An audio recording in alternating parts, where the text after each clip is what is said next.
So, yes, next question. Yes. If you were able to recall any of the verses from Mary and the Icon Brothers, could you sing anything pertaining to the panda? You want me to sing a panda song? Alright. I can never not do this anymore. I always have to sing the panda song at least once, right? Okay. If you don't know, how many of you have seen Mary and the Icon Brothers?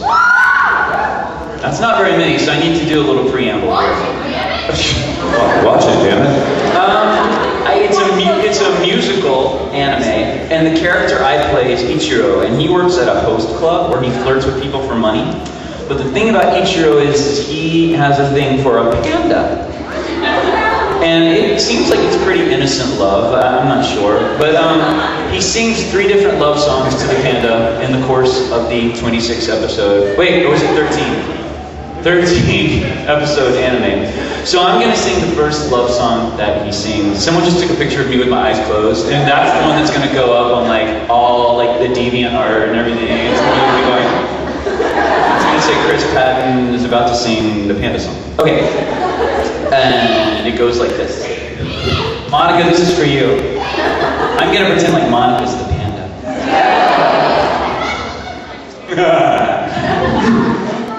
Fluffy, fluffy, panda pandy. Don't know why you make me randy. When I poke you in my fantasy, I feel like I could cry. They'll say you're an animal, but I'll say you're a mammal just like me, and we'll be furry through the night. Panda, hold me tight. Fluffy, fluffy, panda pandy. Go to sleep.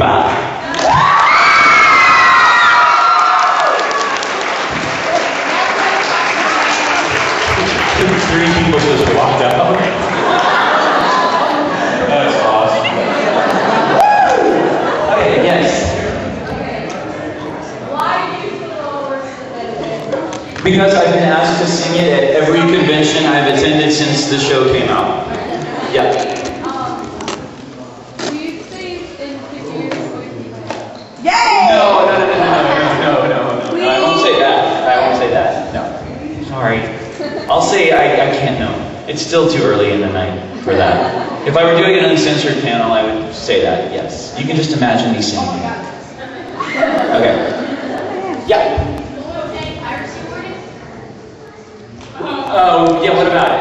Yeah, you don't want me to do it, do you? I don't remember. Give me a good line from Full Metal Panic. What? Bread line. You got your bread. Oh, wait, hold on. Is it fresh? I demand a plain roll. That's it. But that's not a good Sosuke line because he's too excited. I'm trying to think of a better Sosuke line than that. Yes, did you know a condom can hold 35 milliliters of liquid out in the desert? That's from the first, where he thinks a condom is for like a canteen. Yeah, whatever. Okay. God loves Sosuke. He's given me so many rent checks. Yeah. Next person with a question? Yeah. This isn't an anime one, but what did you think of the Iron Man movie? I haven't seen it. I don't, you know what? I'm ready for you to throw whatever you want at me. I don't see a lot of superhero movies. Yeah, I don't like them. Yeah. Except, like, I love the Batman suit. I do. I like Christian Bale, and I like that whole aesthetic, and whatever. I know I should see Iron Man, because everyone says it's great, and... Heath Ledger.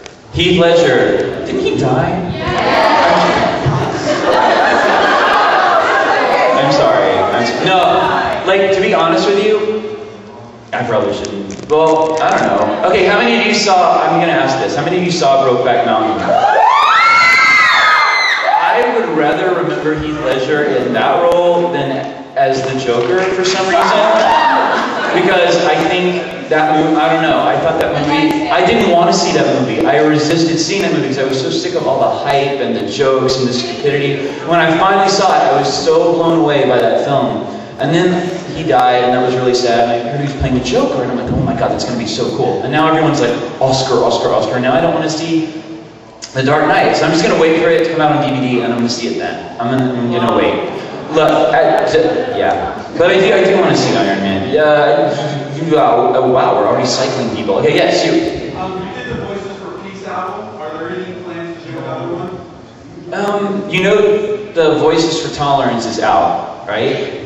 Oh, yeah, Voices for Tolerance was released on iTunes like a month ago, and I sing a song from Hedwig and the Angry Inch on that called The Origin of Love, and my ex-band does a rendition of People Are People on that, and Vic has a really good song on there, and I don't know, I've heard most of, it's really good. It's called Voices for Tolerance, and go download it now. Yeah, you pay to download it, but you know, it's iTunes. Yes, what?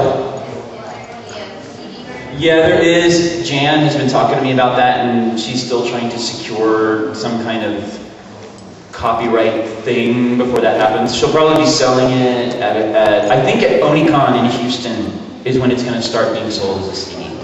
Yeah? What was it like playing Greed for you, and did you feel like those have ever told you? Who's Greed? No, what was it like playing Greed? You know that it was really weird how I got the role in the first place. I was at Funimation doing something completely I was working on a show called Galaxy Railways that nobody watched. And you did? Okay, well, I'm one person. And I played Manabu in that. He was the lead. Oh, I also played Manabu in Beck, Mongolian Chop Squad. I play lots of Manabus. And he sings like the gayest song in there. It's your love that nothing takes the place of. Alright, but Greed, I was in there recording Galaxy Railways, and Mike says, hey dude, instead of taking a lunch break, will you do an audition for me? He goes, we had someone that was going to play this character. He's one of the Sins in Full Metal Alchemist, and he can't do it, or he wasn't the right guy for it, blah, blah, blah, blah. He goes, I want you to record a whole episode as this character, and it's going to be like your audition. And I said, sure, what's the character? He said, oh, his name's Greed, and he said it's a small part, but it's really cool. And the main thing is you have to be able to sound convincingly badass and evil. And he goes, I'm so used to, he had only heard me play, you know, the 17-year-old hero, pretty boys. And he was like, so I think you've got it in you, but I want to hear it to see. So we recorded the first episode, which took about, you know, he was barely in that first episode. He shows up and he basically emerges and says like, what, 2 or 3 lines. Then that, you know, it took about half an hour, and he was like, well, you got it, you're Greed. And I'm like, oh, okay, cool, I'm Greed, sure. And none of us knew, you know, how the show was going to blow up or anything like that. Or I knew it was already really popular in its Japanese incarnation, but we didn't know that the dub would be like so ridiculously huge. And then Greed ended up having some really kick-ass scenes, actually. And I recorded the last bit that you were referring to, where Ed kicks my butt, as you said.